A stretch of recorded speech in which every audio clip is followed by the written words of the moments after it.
Hallo en welkom bij Radio Danceton. Deze maand weer een nieuwe gast, een nieuwe aflevering. En voor deze aflevering ga ik wederom moeten wisselen naar Engels. Otherwise, my guest can't understand a word of what I'm saying. Not a single word. Least... And my guest this month, I almost said week again. My guest this month is a very special person, someone that I have known about his existence for quite a while. Someone that I do think is incredibly interesting. I'm incredibly honored to welcome Dominic Milton Trott. Good evening, and nice to be here. Good evening. That name, Dominic Milton Trott, that might not say much to you if you're not, like, a nerd.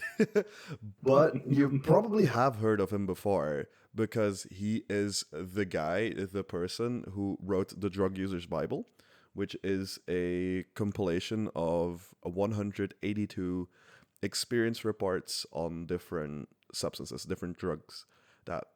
So you've basically, the guy that tried a bunch of drugs and wrote about it. Correct. Yeah, I spent 15 years in total researching each drug, travelling around, finding the drugs, experiencing them in authentic settings where I possibly could do.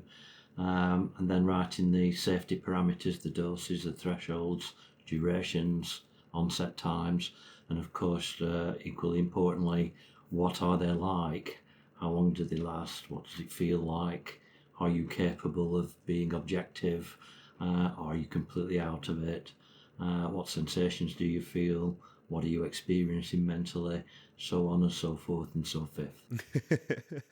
I think the most prominent questions are how and why. But let's start with the why first. Why would you try something that everyone knows is dangerous to a certain extent? Like it is a risky thing to do. And why would you try it 182 different times? Because you've tried a couple like weird ones as well. Drugs that people are like genuinely afraid of. Like, it's one thing to have tried cannabis, but you've tried meth and heroin and cocaine. Like, those are like the scary ones for a lot of people. Why would you do that in the first place? Yeah, they were scary for me at first before I started writing. I mean, it started because I was sort of retiring, because you can't tell from my voice, but I'm actually quite old. So I was sort of, I'm done with working for other people. And I was sort of wondering what to do. And I was very philosophical about wanting to learn about the meaning of life, if you like, or reality. So I was interested in psychedelics, but that wasn't really where I started. Where I really started was I was walking past a head shop in Manchester in the UK, and I thought, oh, drugs, and there are people in there buying them and walking out with them, legal drugs, but surely they won't work. So I went in and had a look through curiosity, and there was a drug called Spice, and other flash interesting names like that. Which is like a cannabis imitation. Well, it was sold as a legal synthetic cannabis. And I thought, well, I quite like cannabis. Not that I had it much, but just occasionally. So I'll try that. So I bought a little shiny packet and came home. And it was a bit like cannabis, but it was also a bit not like cannabis. It felt a bit sort of not, well, it's a silly thing to say, but not natural, because it wasn't natural, but it felt artificial. But I quite enjoyed it, and I thought, well, the police aren't going to come, because in the UK, cannabis is illegal. So I thought, the police aren't going to come in here, and I can have this any time I want. This is great. But I didn't start taking it regularly or anything like that. It was just occasionally, some of that legal cannabis. And then I started more contemplation about what I'm going to do now with my life, with what am I interested in. And I came across a few videos on YouTube on sort of stuff I was interested in, which was sort of what is consciousness and all that sort of stuff.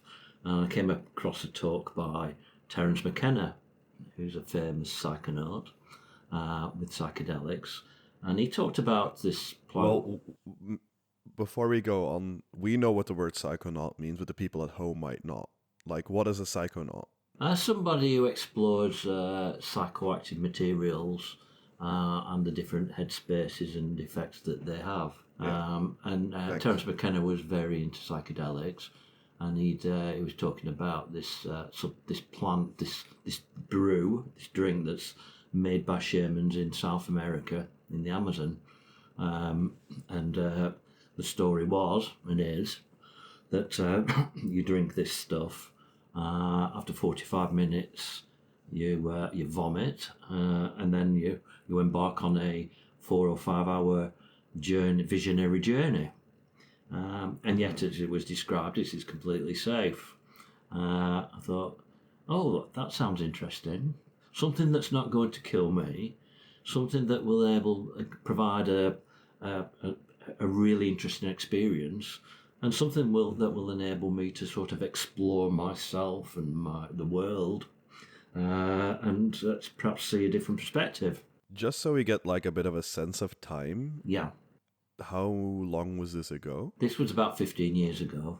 15 years ago. So when we're talking about spice, in like the last bit that you talked about, that's like the first generation of spice. The first generation, the spice that wasn't quite as deadly or as addictive and toxic as the current versions. And there's a story to that which I will tell shortly about spice and what happened. But I came across this and I really wanted to try this because I thought there's not much risk. It's going to be enlightening. It's going to be extremely interesting. I want to go to Peru. Now, as that was percolating in my mind, the idea that I could actually go to Peru and try this, I had this sort of realisation that it might be a bit silly that, somebody who's just had LSD once in his early 20s, which was 40 years ago, or 30 years ago then, might actually... it's a bit of a jump to suddenly go off to the jungle. And so I thought, well, I don't want to be a total virgin, a psychedelic virgin, so I'll go to that head shop and see if I can actually dip my toe in the water and get some other form of psychedelic material to have some sort of experiences before I actually do anything rash and go off to South America.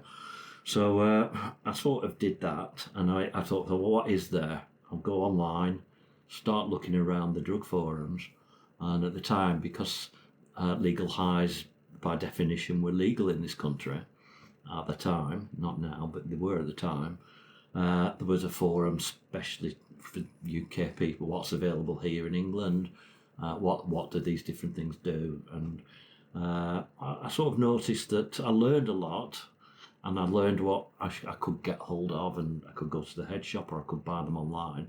I tended to go to the head shop, but I also noticed that people would disappear from the forum, just sort of gone. What there one day, gone the next, and sometimes a story would get back to the forum that they died and they made some sort of mistake, and that was obviously quite alarming. But at the same time, it was sort of curiosity got the better of me, and what happened to him, what happened to her. And you sometimes get the idea of what sort of mistake they've made, and it's usually the wrong dose or some other error that had been made due to quite often lack of information.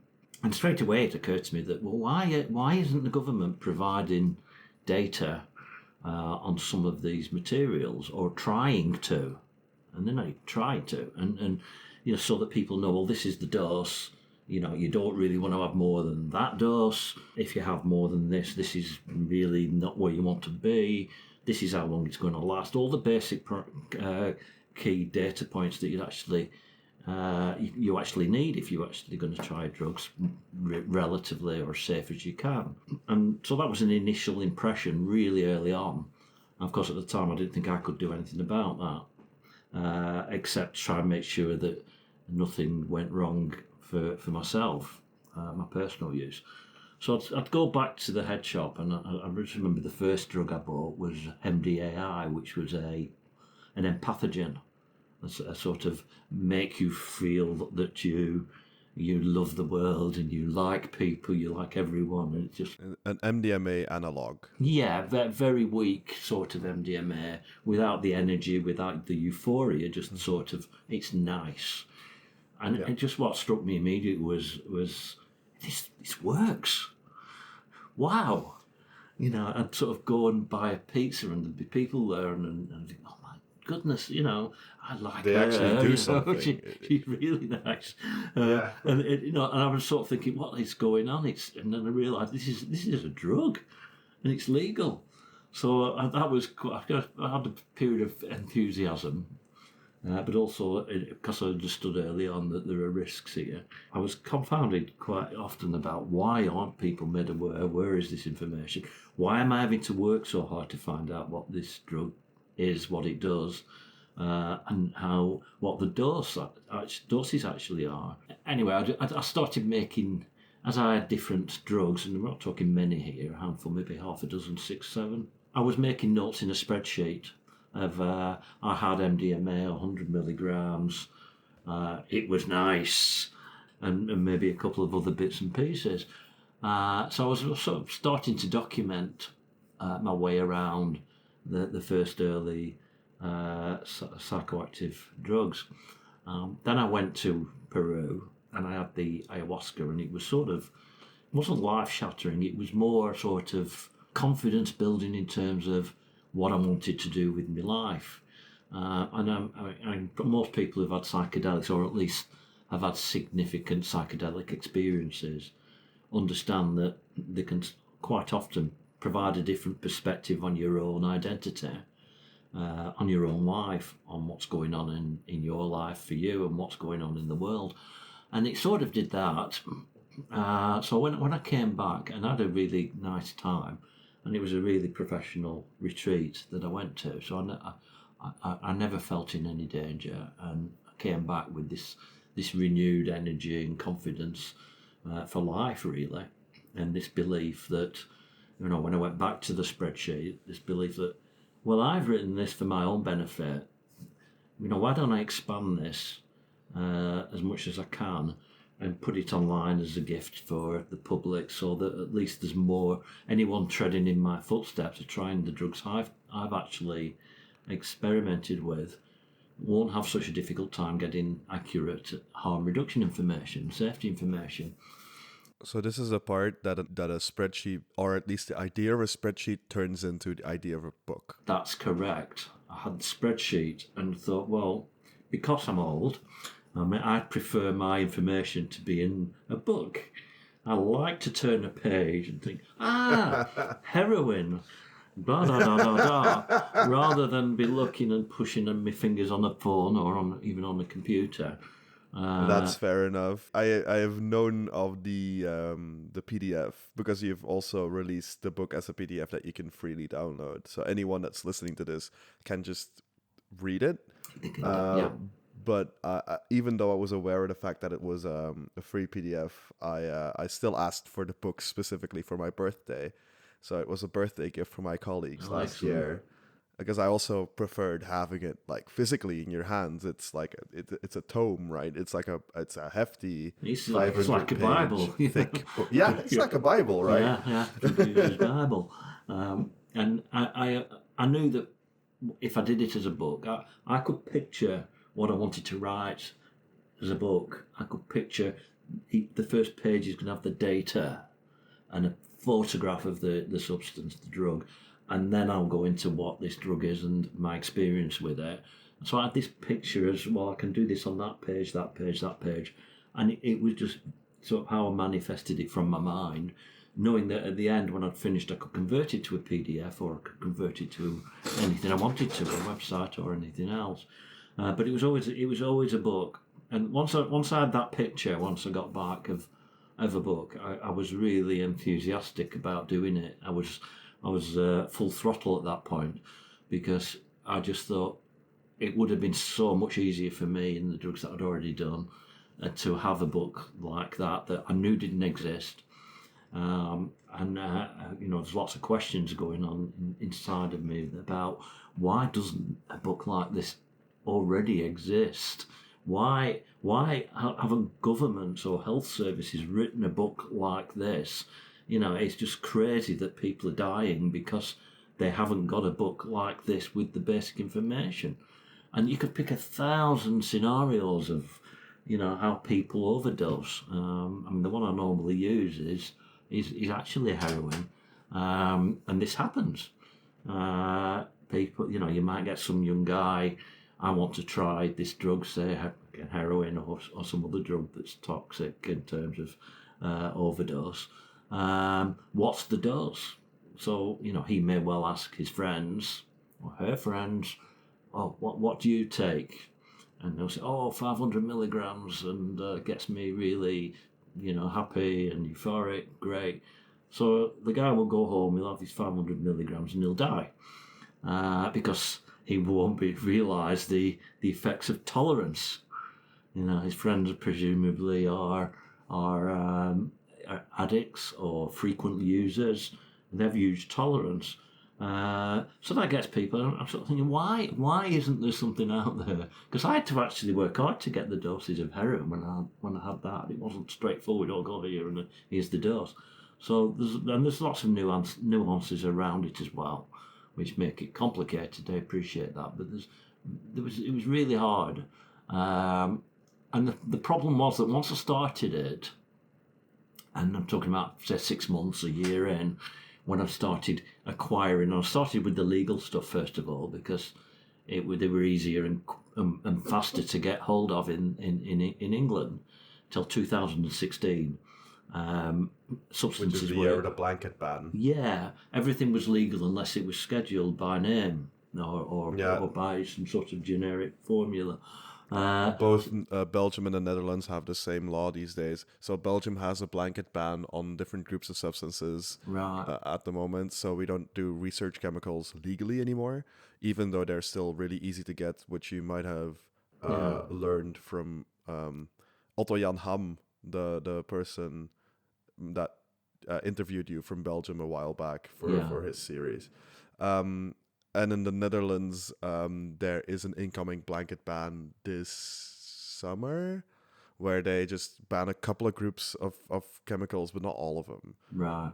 Yeah. Yeah, that's sort of out here, but you know, early on in the book, which was about 2012, 13, everything I could get hold of, loads of stuff, and any plant other than a handful. You know, you had cannabis prohibited.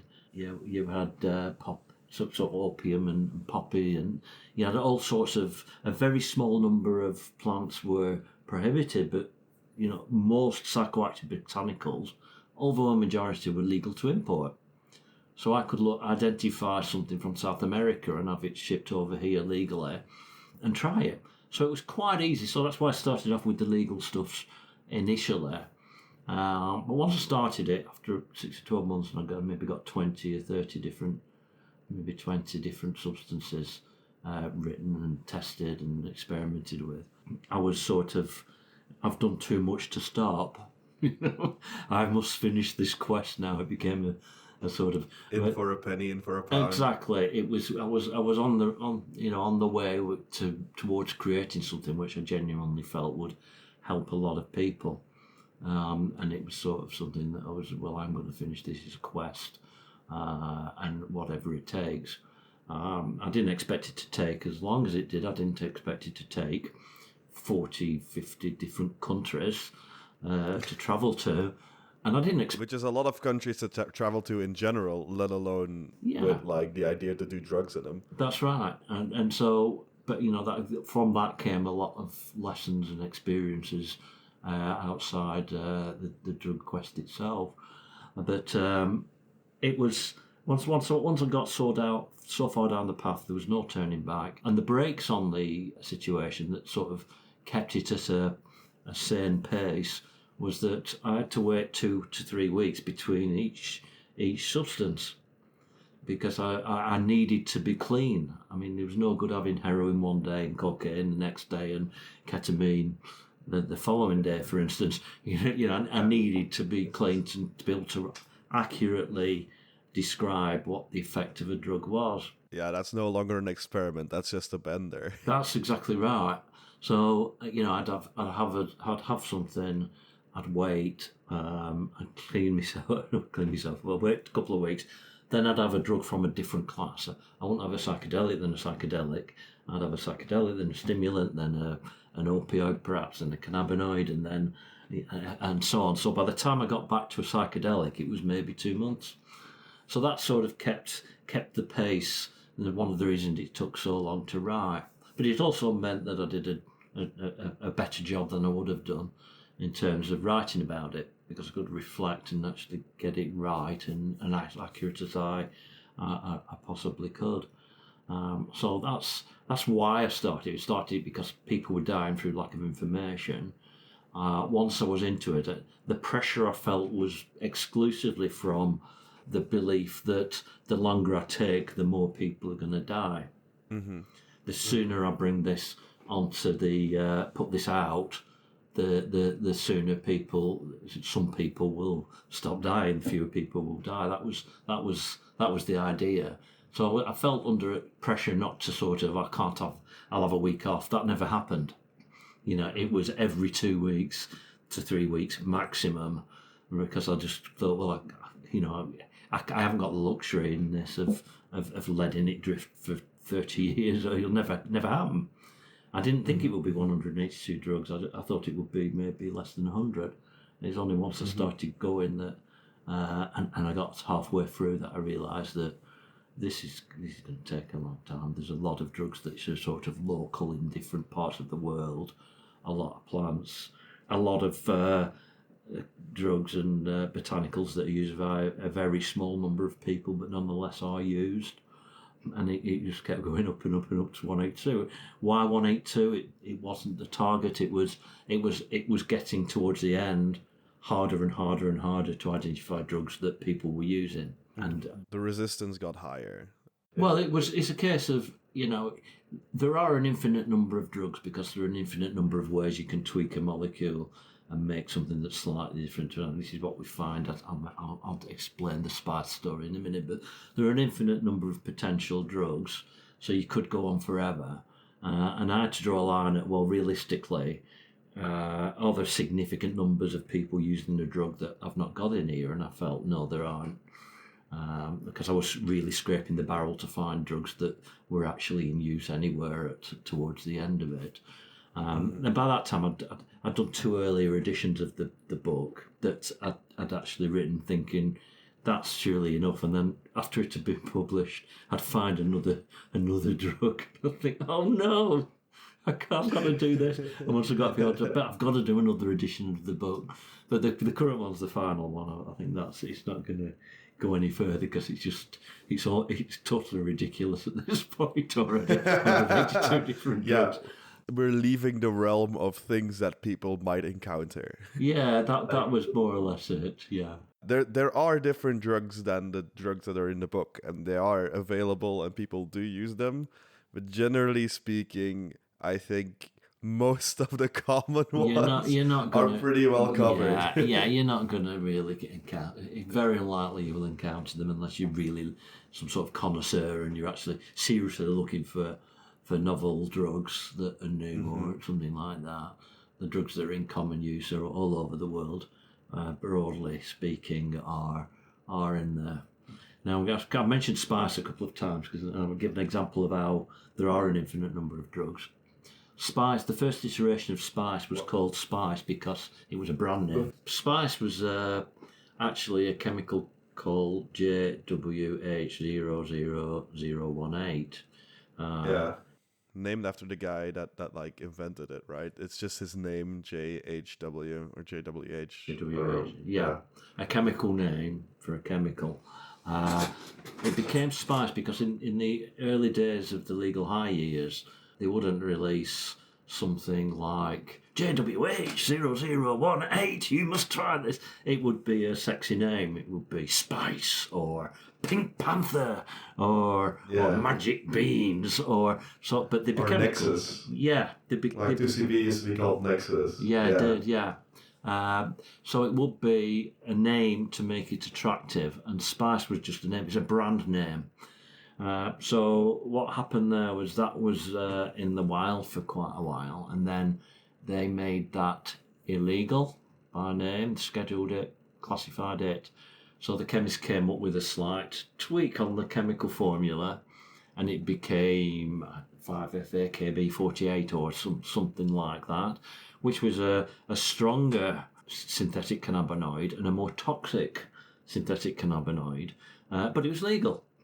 So that came out, and they called it different names, Magic Dragon, but some people still call it Spice. It's like the old ballpoint pen was called a Biro in this country, and it's still called the Biro by lots of people, even though that was just a brand. That's where Spice came from. So then that was made illegal, and a stronger, more toxic, more addictive substance took its place. So you had this creeping legislation. As they banned the synthetic cannabinoids, the replacements were ever more toxic, ever more addictive, as they sort of chased the chemists down this rabbit hole, and people were getting seriously actually poisoned. You know, I mean, in the UK, you had homeless people where there was a period where there was sort of zombies in the middle of all the major cities, and that was the third or fourth generation of Spice, of JW80018. So that's tended to, and that's also tended to what's happened with other drugs. I mean, fentanyl already existed as a medicine. It became used because it's cheaper and easier to sell than heroin. Belgian invention as well. Fentanyl, invented by Johnson & Johnson, I believe. Yeah, I think so. Thank the Belgians for the fentanyl. Thank you very much, Belgium. You did a fine job. Yay! Top of the class. The same happened with crystal meth from Speed, and so that's what tends to happen when you adopt prohibition. You find that there are stronger, more toxic, easier to sell, smaller quantities, bigger bang for your buck, start to dominate the market. And that's what happened. But it does actually also indicate how it's impossible to take every single drug that will ever exist, because it's so easy to create a new drug in relative terms. But so that was the Spice story. But generally, I sort of went through everything that was available and sort of finished this thing, had it produced. It went out as a normal book on Amazon, became a bestseller, but it was because it was never about, you know, being an author or having this wonderful book available in all the bookstores. It was about actually trying to stop people killing themselves.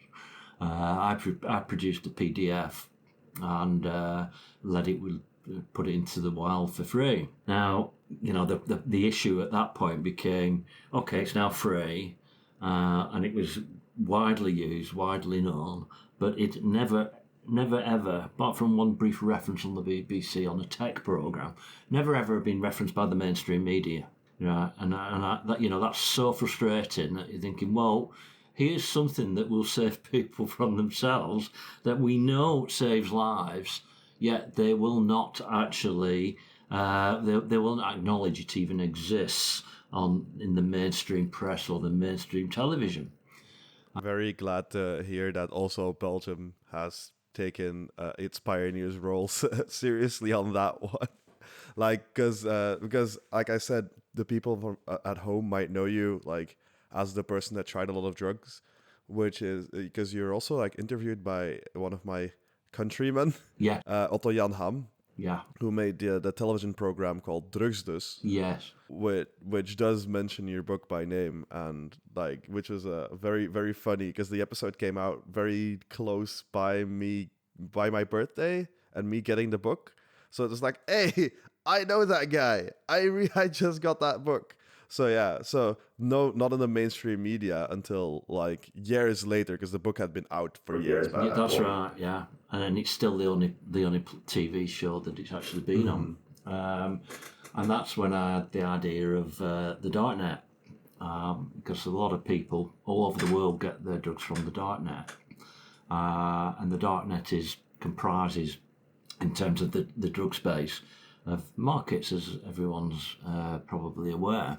And the markets are like eBay. You go on the market, you can buy virtually any drug, and you buy it from a vendor who has a reputation based on previous sales. So there's a number of safety and harm reduction features already in place there that are not there if you go and buy it from the guy in the pub. You know, you can actually find the reputation, who's how many sales. Obviously not perfect, but it's better than nothing. In the same way that you would buy something from any other online store, like Amazon, like you said. That's right. It has like reviews. Correct. So there's some sort of, and the idea I had was, well, and the other thing is there's a social media platform there called Dread, and that's more similar to Reddit, but it's a sort of, people can go and discuss the markets and discuss the vendors, and a hugely popular place. And the idea I had was, what if I could get the markets to give the PDF to customers for free? Because when you go and get a medicine from the doctors, a prescription for some sort of medicine, they will give you harm reduction information. They'll give you the dose, the frequency, how long to take it for, any contraindications, etc., etc. You will automatically get that. You buy a drug, a recreational drug, and you get absolutely nothing. So I thought, well, what if the markets gave the Drug User's Bible out, a PDF? I thought, well, there's only one way to actually find out, because I thought that would be quite revolutionary. So I went to Dread, the owners of Dread. I said, you know, basically that's the question. So this is what I want to do. Will you help? Because, you know, I would have to go to each of the markets and ask them and register, and I really didn't know much about it. And Dread said basically, yeah, we'll do everything we can to help. We'll advertise the book for free. We will push the vendors, and we'll definitely push the markets to accept your proposition. So this is about 2 years ago. So I started going around the markets then and identifying them, registering on the markets, and then finding out who's the admin. How do I get to talk to the market as opposed to the people selling on it? It's like going on eBay. How do I get to talk to eBay as opposed to the people who are selling whatever they're selling on eBay?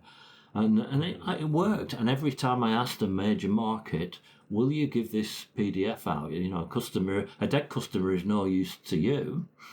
So will you give this book out for free so that the customers on this market are less likely to kill themselves? And the answer wasn't surprising to me, because they're actually people. But, you know, surprising to the media, who won't even acknowledge that this thing exists. They all said yes. So we reached a situation in which all the major markets were providing a copy of the Drug User's Bible across the world. Yet the media, the mainstream media outside in the non-darknet, are pretending this thing doesn't even exist, which I think tells us a lot about society and the establishment and the authorities and governments and corporations, really. But you know, it's quite astonishing that situation is as it is today. Yeah, it's still a very, very Spicy topic. Yeah, that's exactly right.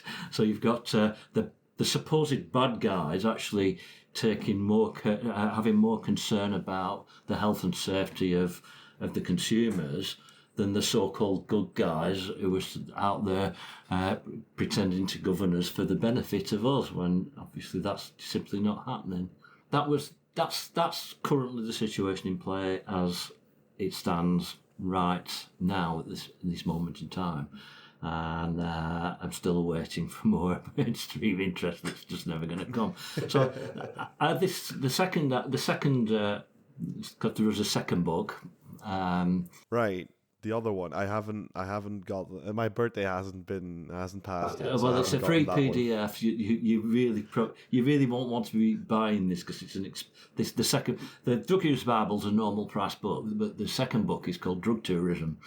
And that's not a normal price book because it's colour, it's a lot of pages, and it's big in size. I mean, it's a coffee table book, and the reason it's like that is that again, thinking about how can I get the Drug Users Bible into the hands of more people, or at least the PDF version into the hands of more people who actually need the information. And I realised that travelling to all these countries over so long and taking so many tens of thousands of photographs, because I can't help it with the phone. It's a camera, and I just took photographs of every drug-related scene, every drug, every piece of, the entire hippie trail, all the destinations that I could possibly get to. I took photographs of them all. And I sort of realised that a lot of people are going to be interested in photographs of San Francisco, Haight-Ashbury, Amsterdam, close by to you, Bangkok, Kathmandu, all these places that have got some drug history, some relation to psychoactives and drug culture. Why did I put them all in a book and release the book, and also provide in that book information on people who are drug consumers who travel to save themselves from themselves. Make sure that they're still practicing harm reduction when they're in transit. Make sure they're not getting, reduce the risk of being arrested or beaten up or getting themselves into some sort of issue. Dot it full of information like that, but also provide 800 and odd photographs, I think there is, of all these iconic drug scenes from all over the world. I thought, now if I do that, if I create that, and it works best as a free PDF, by the way, because, whereas I was saying earlier correctly that it's nice to open a book and get information, if you want to view a picture in 2025, an image, and it's on paper, that's the best it's ever going to be for you. But if you've got a digital version of it, say on your phone, you can just do a little thing with your fingers and zoom in close up. So I thought, I can give this out as a free PDF, and that will encourage people who maybe haven't come across the Drug Users Bible to actually see this and think, oh my God, that's really interesting. Look at that photograph. And the references to, look, if you're going to take this cocaine in Colombia, for instance, before you do that, maybe you ought to read this section of the Drug Users Bible, which is also free, and make sure that you don't come unstuck whilst you're doing it. So that was the idea of the second book, that I could actually spend maybe a year on that, pulling together all the photographs from all over the world, produce something again for free that would entice people and encourage them to actually refer to the safety manual, the safety book, before they actually took the drugs wherever they happen to be. Mm-hmm. So, if I understand it correctly, you basically wrote both of the books for the same reason, and that's to keep people out of trouble. Yeah. That kind of begs the question, have you ever gotten in trouble? Because you've got your 10 commandments of harm reduction, which I think are pretty solid advice. They're in the book. I don't know them by heart. It's like research the substance, test the substance, do an allergy test. They're very basic harm reduction advice, and they should not ever be ignored. But have you ever gotten in trouble? Are there any either experience wise or traveling or anything? Yeah, I've not been arrested. And I'm not aware that I've come close, but you just don't know. I've always been relatively careful, but I've certainly had problems with the drugs. A lot of it. I'm human and I make mistakes, and the book is intended to reduce the probability of that. But when you've done so many drugs, complacency is so easy to allow that to creep into your life, and I've made a few sort of mistakes here and there that obviously I've survived, but have been look back on, I think, what were you doing, and I've learned from them, and one of the things about the way I wrote the book was that, I didn't want to present myself as somebody I'm not. This guy who knows everything, he wouldn't have admitted. So it's all raw, it's all honest. And where I've made a mistake, and where I've got myself into trouble, I've described it exactly as it happened, and I've had maybe half a dozen where I've 4 or 5, 6 where I've actually seriously thought, have I really done it this time? Have I broken it? Have I broken my brain? Is this beyond the point of stretching? Yeah, that's right. I mean, there's stuff really early on. The first one that I actually made a mistake on, and I don't blame myself at all for this because it was one of the first half dozen drugs I had. I didn't know what I know now. At that point, it was salvia divinorum. Yeah. Everyone's favorite freak out. Yeah, that happens to probably half the people. I don't know, a lot of the people who try it. And it's like a sort of... there was this craze about 10 years ago where, the big videos on YouTube of people trying salvia divinorum. And it was it's a sort of psychedelic delirium. I mean, it's not fair to describe it as an hallucinogen, and it's not fair to describe it as psychedelic because you tend to be in control of your faculties, and you've got but with this thing it's like you're more delirious where you're not quite sure where anything is, what's happening, is this real? And I felt like I had this sort of I was being sucked out of the top of my head into this sort of abyss, and I'm there sort of thinking, oh please, if you let me live I will never do this again, that sort of experience. And I thought it was a spice. I had no idea what salvia was. I just thought this is a funny packet for spice, but I'll give it a smoke and see what happens. Jeez. Oops. Yeah, big mistake. That's you. So if you basically had the YouTube video experience. I had that experience. I mean, it only lasts 5 minutes, and then it's coming back to normal. And I just remember making phone calls and just making sure I was back into the right timeline, in the right multiverse. That's how scared I was that something had seriously gone. I mean, the first initial reaction was that am I ever going to get back? I've got some sort of brain damage. And that was my initial, and that's why it was so scary. I was just totally flung into the unknown, and it wasn't very nice. And I just didn't know why or what was going on.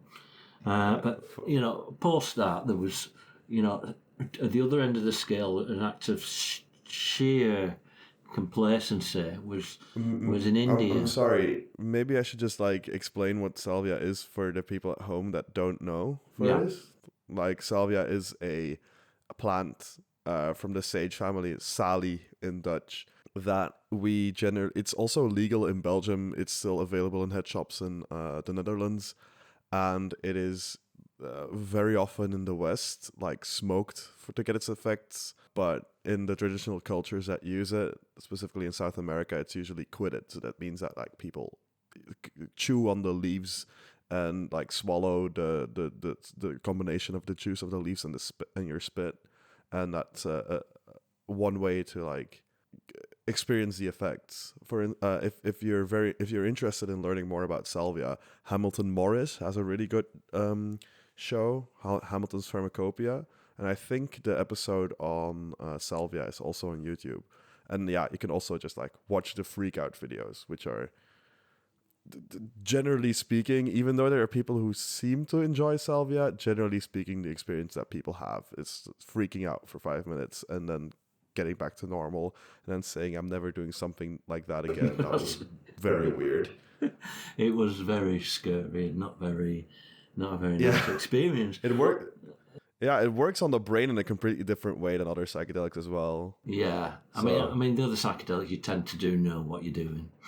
And you tend to be sort of have some capability of navigation. So I put it like that. Where in salvia, it's just sheer. You're in an inferno all of a sudden. You don't know how much worse it's going to get, and you're just scared like hell. And then you come back, and it's all bright and colourful, and not something I would recommend at all. But that was the first one, but. It's a case of I had a few more. Heroin was a bit of a harrowing experience, and it wasn't because of how bad I felt. It was because, and I never thought I was going to die or anything like that. I'd never established the dose because there was no clear indication wherever I looked what the dose is. I read on a website called Heroin, this account that these guys were saying, well, we used to have really very thin lines, and I got the version of heroin that you can snort.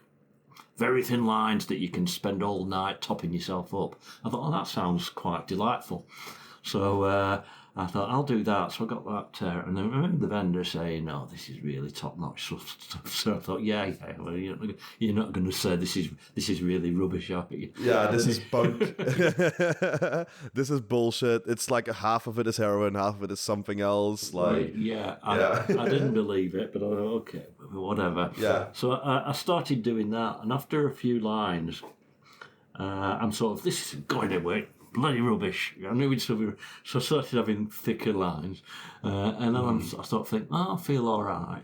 I mean, the problem is when you have a new sort of drug like that, and you're expecting what is high. I wanted to get high. I wanted to have fun. And that's more stimulant.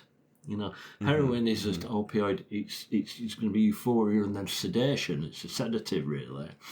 So I was starting to feel this comfort blanket. And I'm thinking, I feel quite nice, actually. But, I want a bit more from it than this. So I continued to take this heroin, trying to chase this sort of effect that was actually never going to come. And then I started feeling seasick, when you're seasick or car sick. And I'm feeling a bit sort of queasy about it. Oh, my God, what's wrong with me? I feel awful. So I went upstairs back to the room and I went to bed, lay in bed thinking, oh please, why am I feeling ill?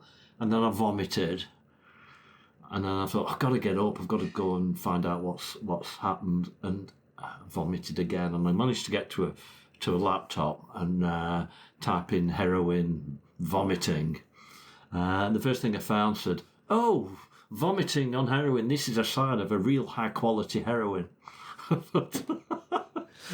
Why didn't I find that line before? So that's a good reason why that story's, the book is useful. Yeah. The sort of information that it's scattered around. That if you're going to actually have this stuff, you really need to have it. And the next day I had a bit of a hangover, and oh my goodness. So that was a mild one, but I've had some pretty horrible ones. Pregabalin was awful. Oh, the worst one ever, and this isn't exaggeration, is nutmeg. Yeah.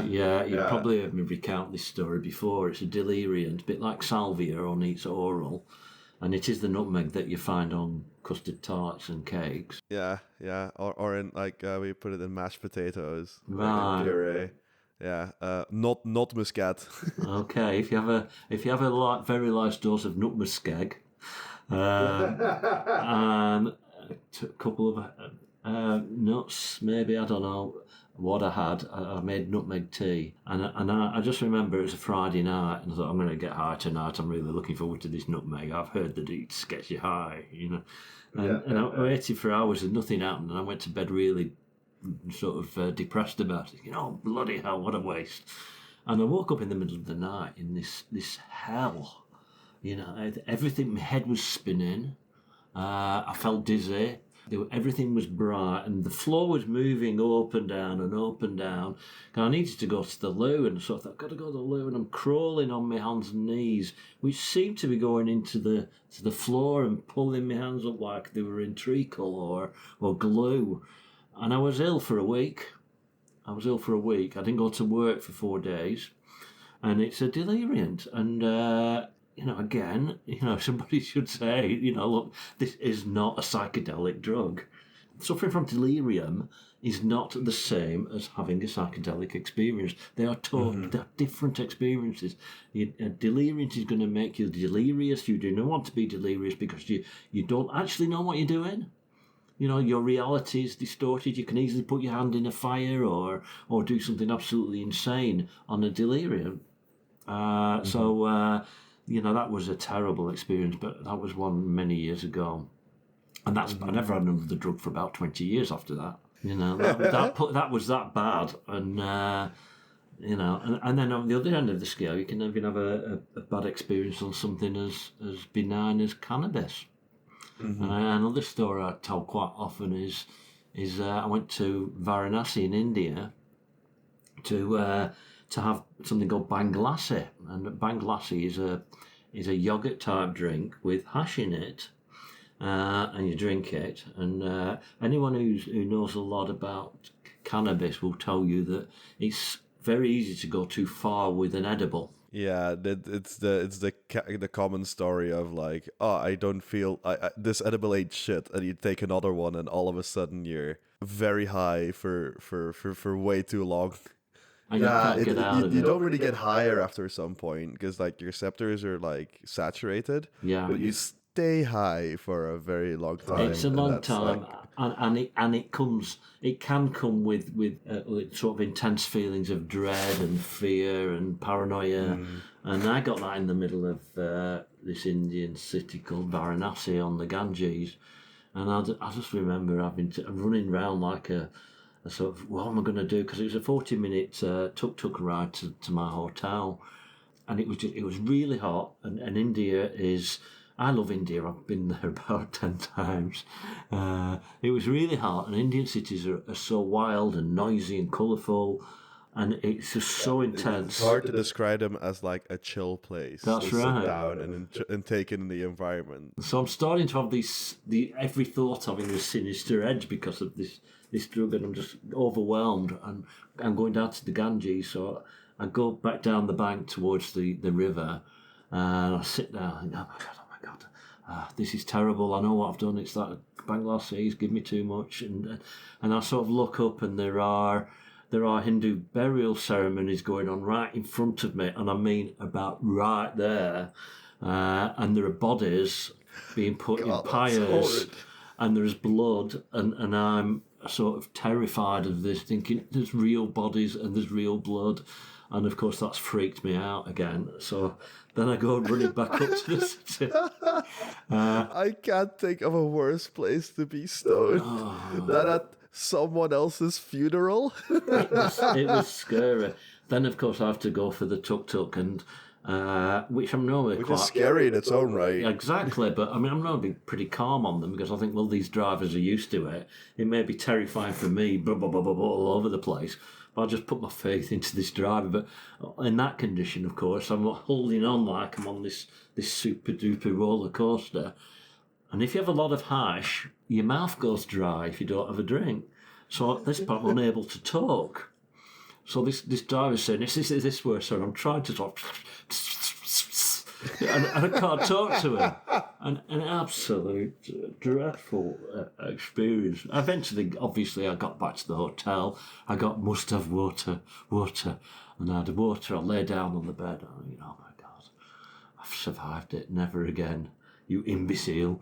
So I've had a few experiences like that you can look back on and think are really, really funny. And I was never in any danger. But some of the experiences where I sort of felt I was I think I was in danger on pregabalin, which is a prescription medicine which I had too much of, which wasn't really my fault. Well, it was my fault, but it happened, and it's a bit like the heroin. I was just seasick and ill. So there was a few dodgy moments, maybe half a dozen really that I would describe as frightening and traumatic. But balancing that, there was obviously many really nice experiences, and I think there was quite a few with the psychedelics which were beneficial experiences for me personally. You started off talking about how psychedelics got you interested in this journey in the first place. Yeah.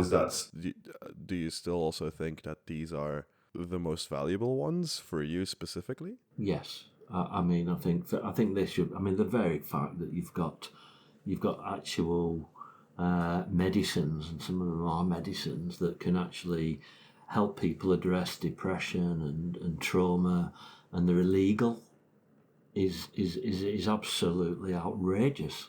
However you look at that. I mean, for me, I didn't suffer from, and I haven't suffered from depression, and I didn't need them as a medicine. But for me, the benefits were they made me more mature, more able to analyse the narrative of my life. I mentioned earlier that they can sometimes give you a third eye and an additional perspective on yourself, your own life, your own narrative and what's going on. I mean, that's the sort of area I've explored quite a bit, and I've sort of wondered, well, if I hadn't have done that, would I've had, I feel I've had quite a reasonable, good life, fulfilling. Would I have been able to say that at all? And I think probably not, because the norm for people, certainly in this country, is to get drunk every Friday night, go through the lives. Same. Yeah, go through the lives without actually thinking what the lives are. Not having these sort of, you can get great joy from contemplation, from analysis and contemplation of your own psyche, your own consciousness, and the whole area. The sort of a doorway to that is psychedelics. And it adds value to so many people. They add value to so many people's lives, certainly to mine. And it took me down a completely different path, forgetting the book, even ignoring the book. It took me down a different sort of path of existence than if I'd have carried on like is apparently normal, intoxicating on a addictive hard drug like alcohol every weekend, and which is quite insane, really. Logically. So I think I've benefited hugely from the use of the psychedelics. If I have to say that in one sentence, that sounds like, for you at least, psychedelics have the potential of having use beyond the sheer hedonism of the drug experience, which is the thing that most people search for in a drug.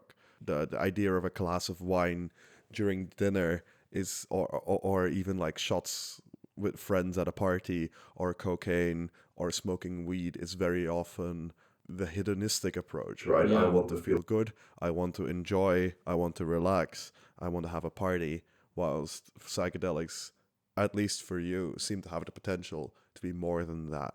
Much more than that. I mean, yeah, there is a hedonistic aspect to them if that's what you want from a psychedelic on certain doses.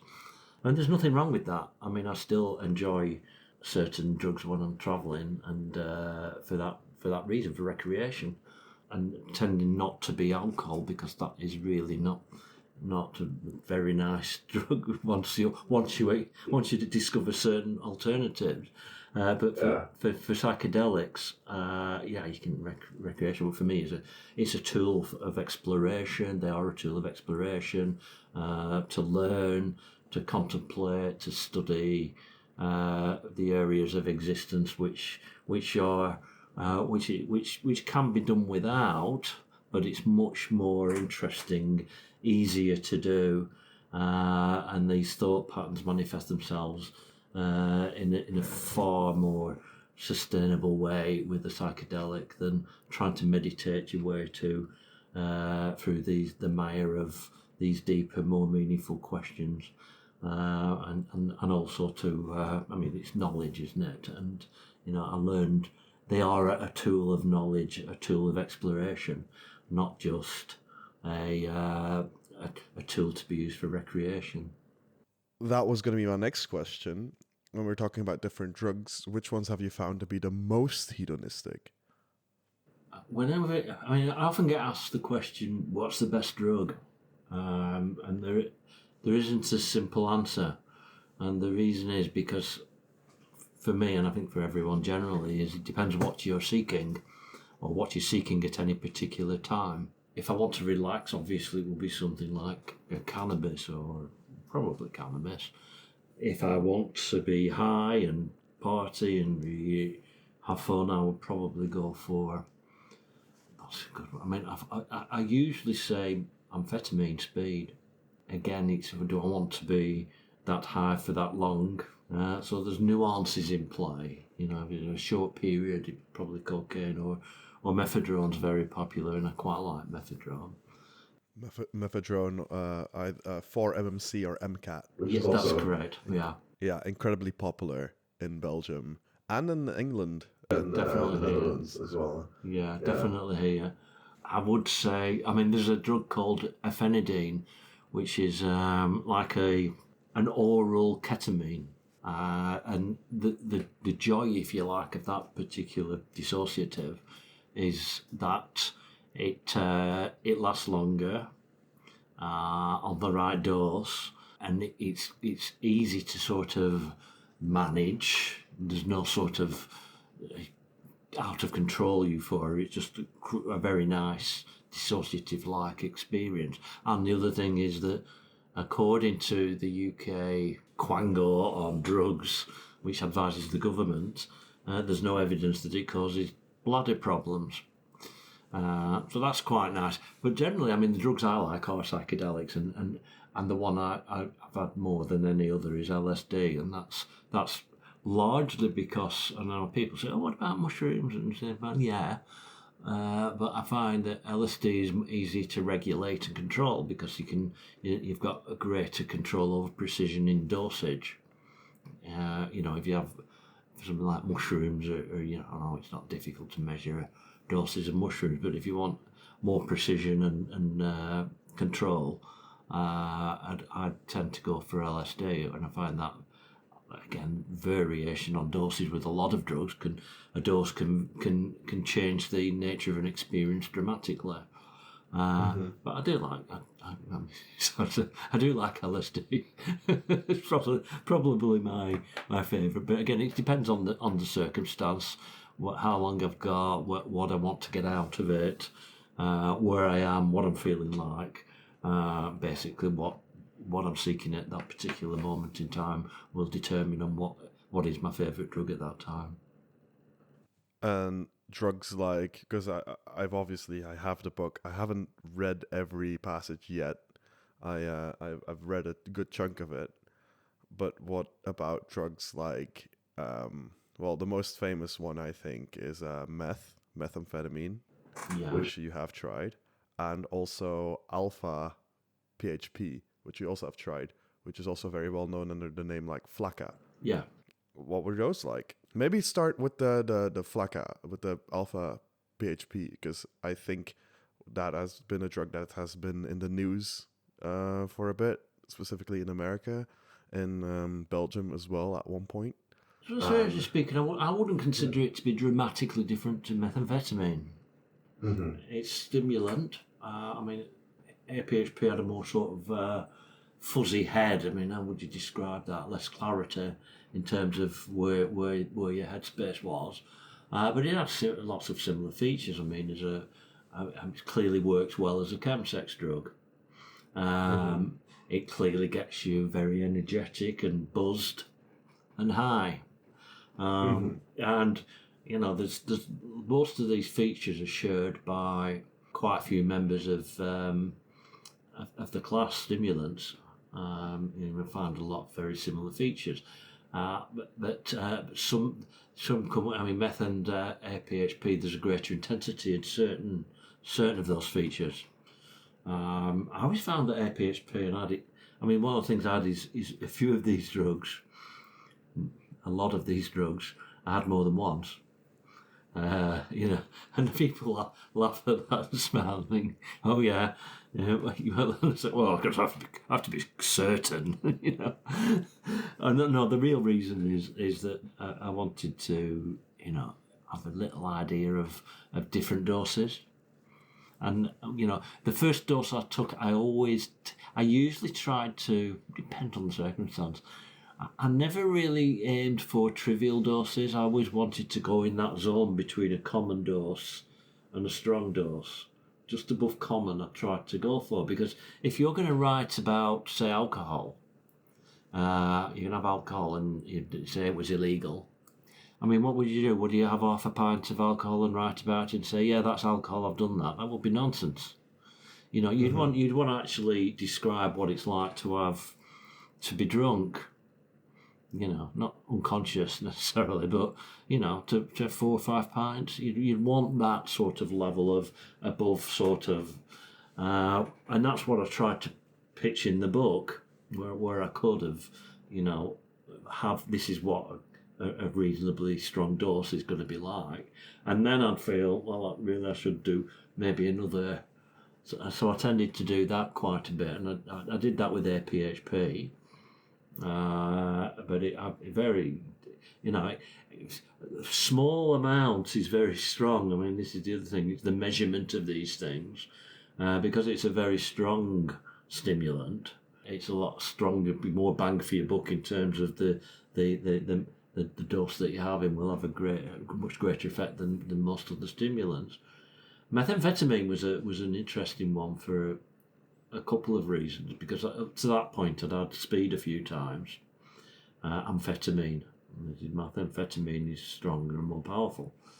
And I was sort of started. I'll have a bit of a binge. I'll start with a small amount, then I'll have a bit more after half an hour and a bit more, and because that tends to be what happens with a lot of stimulants.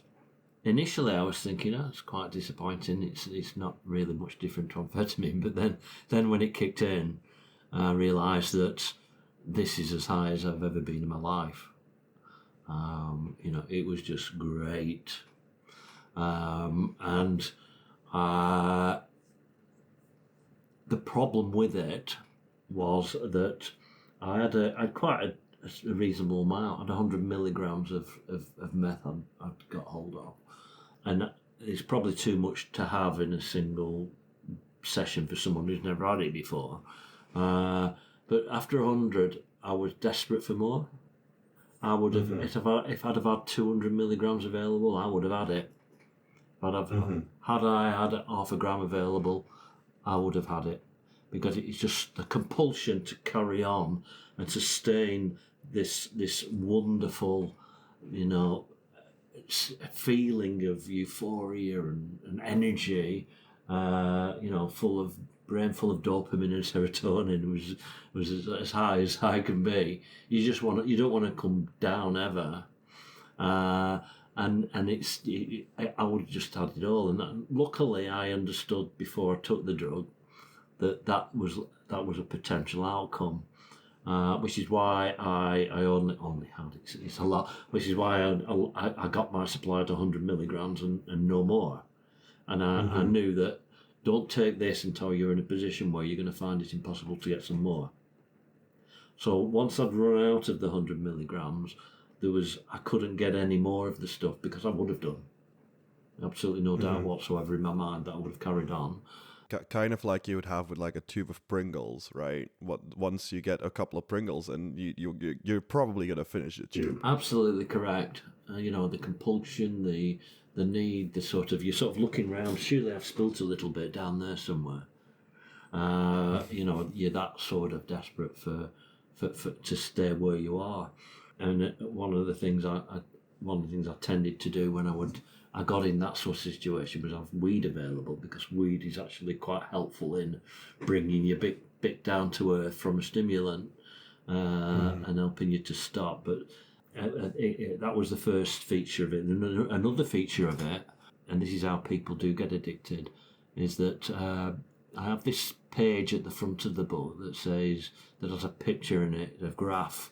It says what goes up must come down. And that was going to be my next question. Yeah, what was the come down like? Yeah, it's the same. I mean, just think of alcohol, which everybody watching this and listening to this will be aware of, and you have this sort of short period of a couple of hours where you're getting high, a bit of euphoria, you're getting high, then you reach a plateau, and then at the end of the night you sort of, oh my God, yeah, I've had enough, and you sort of go to sleep, and you wake up feeling absolutely grot. Horrible, and if you had too much, that sustains all day and even into the next day. And it's that sort of graph. It's like it goes up, comes down, goes under the bar, stays under the bar, comes back up, and then when you go back to normal, you're good to carry on with your life. The problem with meth, and that's alcohol, and it's a lot of drugs. It's a lot of drugs. Meth, you get so high in the air. It's right up there, close to infinity, if you like. And then when you come down, it's not that you go tremendously down, although if you've had a lot, you will go a long way down and be horrifically depressed. It's just also that you stay under for so long. Coming back to the baseline, to normality, it takes a long time. For people who have had meth regularly, particularly in high doses, it can take months, years, and it's a real struggle to get back up to that baseline. You know, I had it once and I had 100 milligrams, which is quite a lot, and certainly on a thing. But I was depressed for a while, and even months after, I was sort of thinking, oh, nothing will ever match. You know, it's still in my mind. You know, nothing will ever compare to that feeling I had on that meth. And you know, every time I felt it, I thought, oh my God, you know, no wonder people get addicted to this stuff. Again, kind of like Pringles. Like when you finish the whole tube, you're gonna feel like shit afterwards. Yeah, well, you are, and it's sort of, you know, imagine that times 100,000. It's just it sort of clouds a lot of parts of your life. I mean, that area of depression. I mean, I've tried to offer a few times different idea. How do you get over that? I mean, the first thing I would say is if you've had a drug experience and you know it, the fact that you know why you're depressed for the following week, 2 weeks. And you can talk about MDMA, ecstasy, that makes you depressed as well, but not as intensely.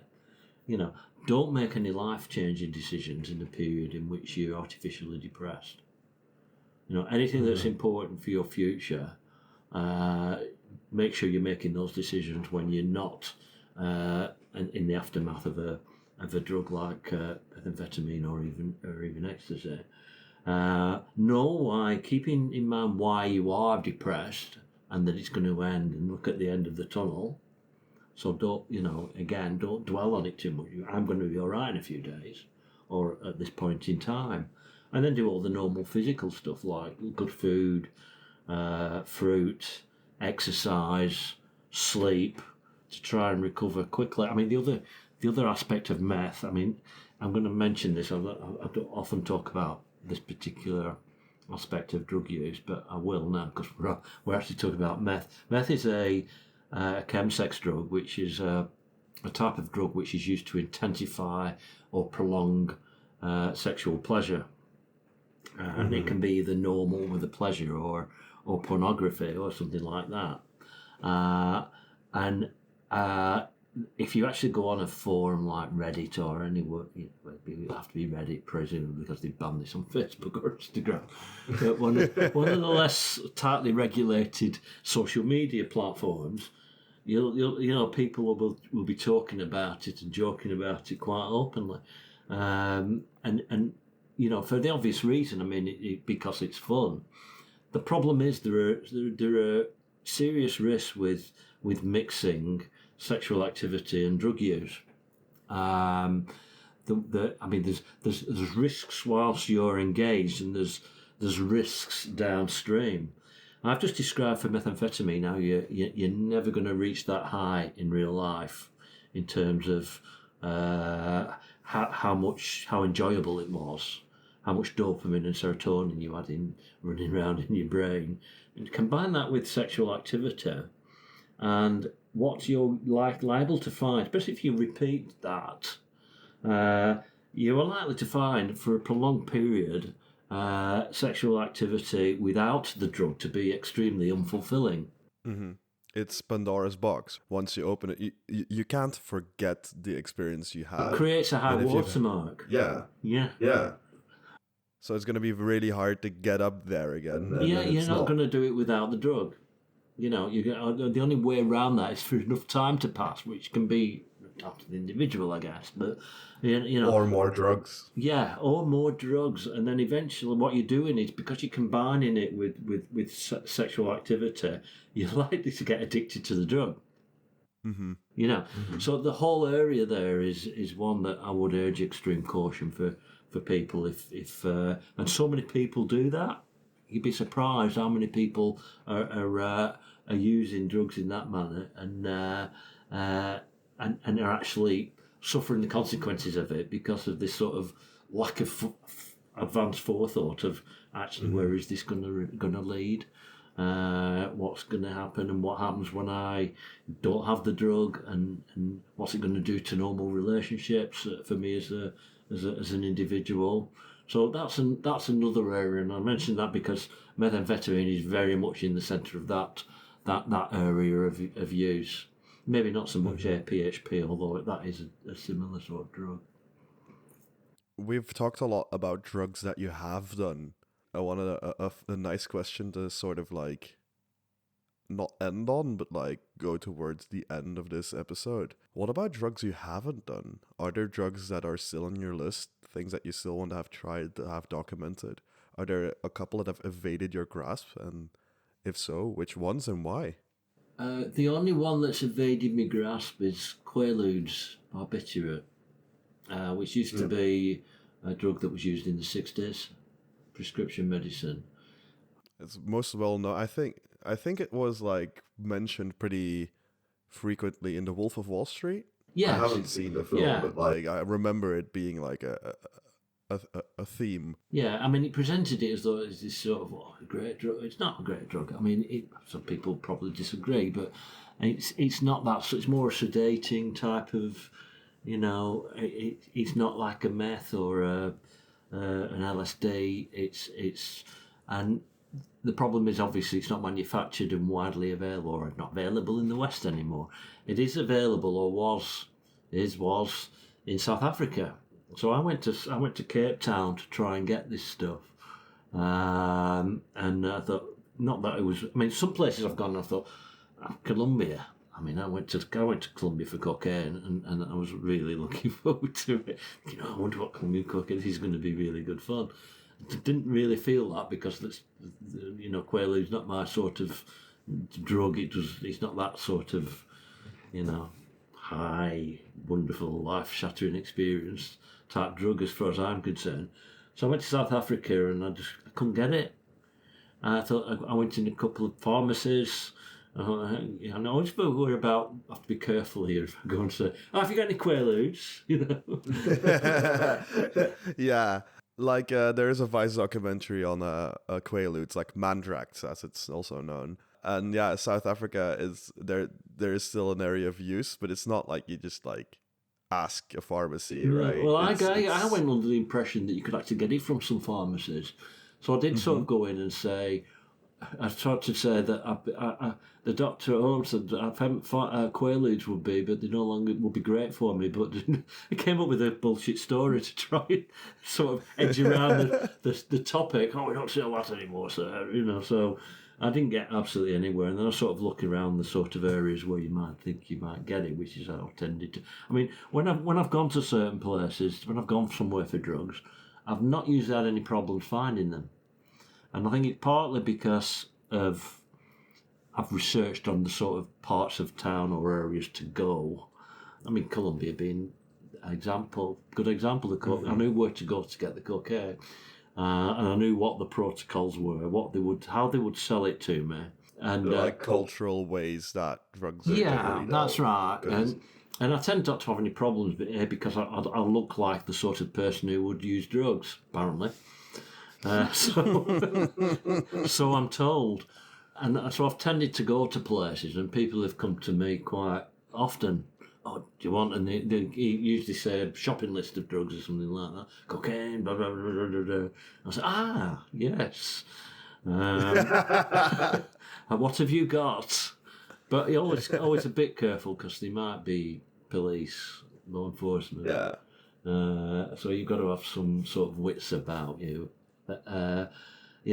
Didn't work in South Africa, so I went all the way to South Africa for this stuff, and I never got it. And shucks, nothing I can do about that. So that's one I've not had. But again, it's if I struggle. So I mean, that's the point of I mentioned about the book. If I struggle to actually get hold of something, and I'm willing to go anywhere, and I'm willing to actually pay way above the market rate just to make the book complete, then there's not a lot of this about to be found anyway. So there's not many people going to be using this. Are there drugs you just straight up wouldn't take? No.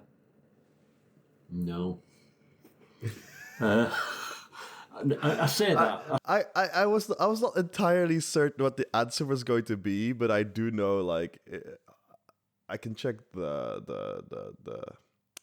list in the book, but if I'm not mistaken, scopolamine is on there as well, Datura. Yeah. Which is pretty high up on a lot of people's do not do this list. I'll mention Datura and I'll talk about fentanyl because I haven't had fentanyl. And it wasn't because I wouldn't do it. I wanted to do it. The problem I had with fentanyl is when about 10 years ago, 8 years ago, whenever it was I was doing this, it was less than that actually. The fentanyl, it was very difficult. It wasn't in the European or UK ecosystem. It was it was in America, wasn't here. So it was sort of new here. And the problem I had was the measurement of dosage.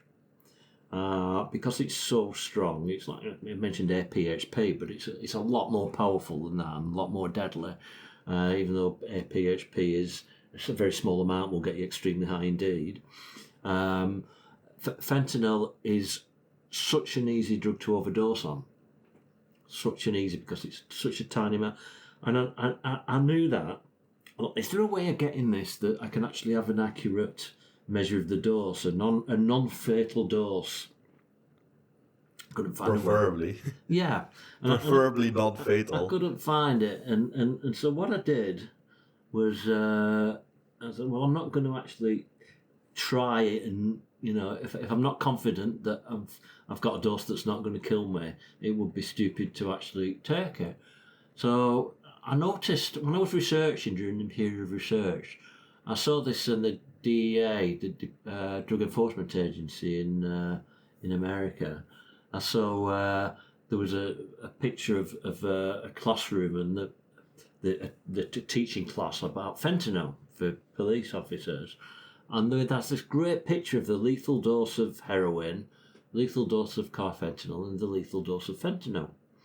And that one picture in the distance, I thought, that will just tell everybody instantly. A picture to paint 1,000 words what the problem is with this drug.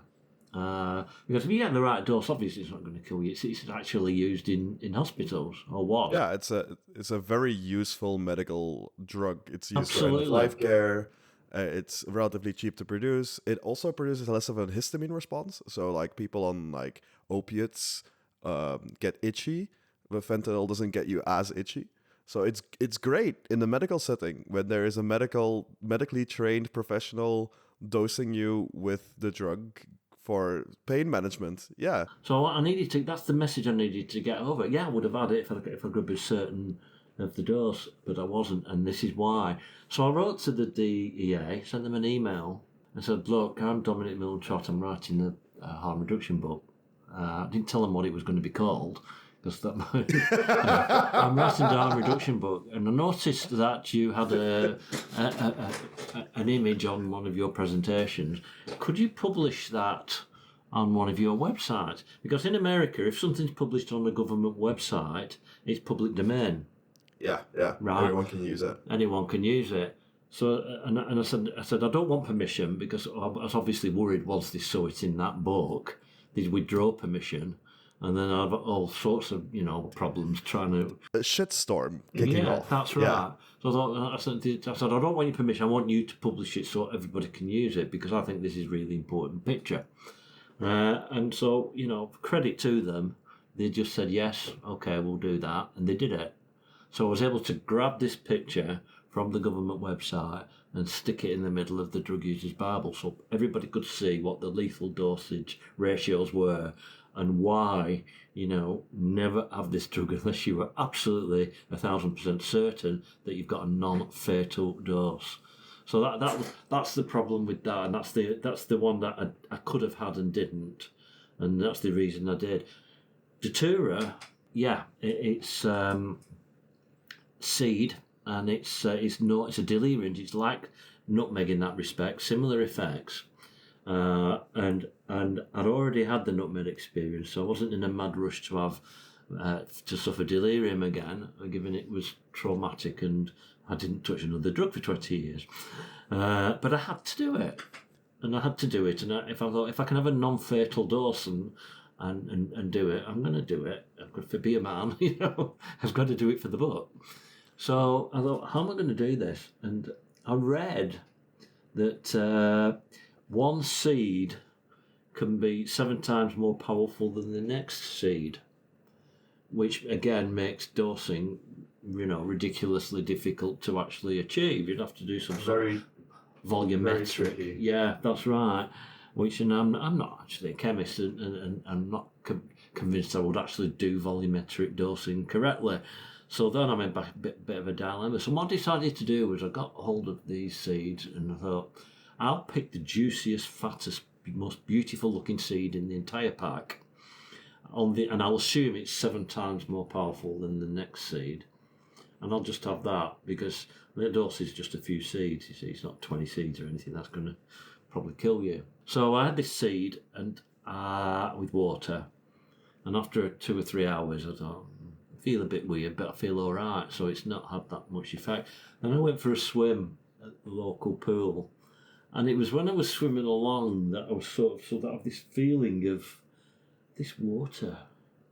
This water is just absolutely magnificent. This water is just so beautiful against my skin. And I'm sort of thinking, what is going on here? And I realised at that point, I'm actually not suffering, but I'm actually experiencing the effects of this seed because this was really weird. So I thought, well, I better get out of this water for a start. And then I come walking back and it's early evening and there's this sort of pampas grass flowing in somebody's garden. And I'm sort of staring at that and I stop.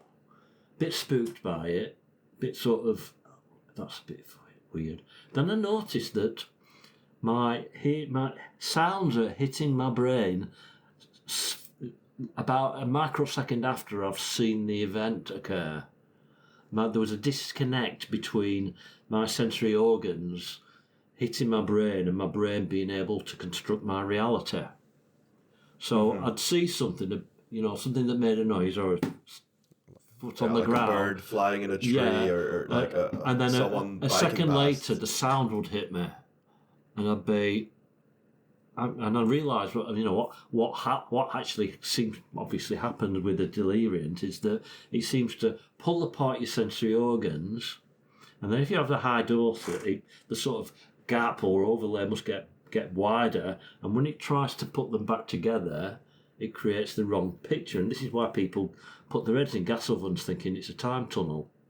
Or burrow worms out of their arms with a knife because they're actually delirious. And I could see that I could realise that because of this split second difference between all the sensory organs being decipherable by my mind, that I'm sort of on the gateway of this hell, and I'm sort of feeling that this is so absolutely weird, and I start to understand how deliriums probably work. So I eventually I snapped out of that, and I took about 20 pictures of this pampas grass for some reason, and I can't explain why.